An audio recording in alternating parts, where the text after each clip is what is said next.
Артериялық гипертензия. Артериялық қан қысымының қалыпты деңгейден тұрақты түрде жоғарылауымен сипатталатын ауру.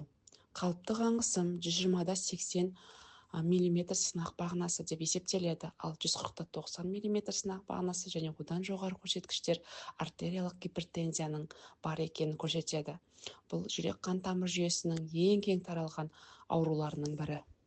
Аурудың этиологиясы, яғни себептері екі топқа бөлінеді. Біріншілік немесе эссенциалды гипертензияның нақты себебі анықталмаған және көбінесе тұқым қуалаушылықпен, созылмалы стресспен, ас тұзын шамадан тұтынумен, семіздікпен, қимыл қозғалысы аз өмір салтымен және зиянды әдеттермен байланысты.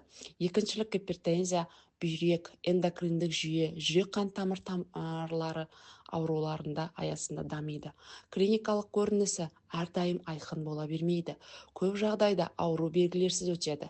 Дегенмен бас ауруы, бас айналуы, көз алдында шыбындардың көрінуі, жүрек қағуы, ентігу және тез шаршағыштық байқалуы мүмкін. Емделмеген жағдайда артериялық гипертензия, инсульт, миокард инфаркт және бүйрек жеткіліксіздігі сияқты ауыр асқынуларға әкелуі мүмкін. Диагностика артериялық қан қысымын бірнеше рет өлшеуге негізделеді.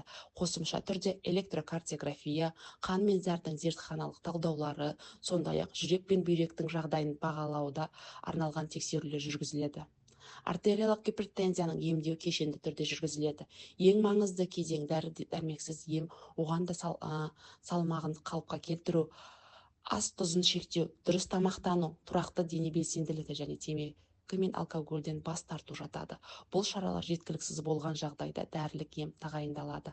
АПФ тезегіштері, бета-блокаторлар, кальций антагонистер, диуретиктер және басқа да гипертензияға қарсы препараттар дәрілер жеке таңдалып, дәрігердің бақылауымен ұзақ уақыт қабылданады. Артериялық гипертензияның алдын алу, артериялық қан қысымын бақылау және салауатты өмір салтын ұстану, ас тұзын шектеу, дене белсенділігі, зиянды әдеттерден бас тарту және стрессті азайту.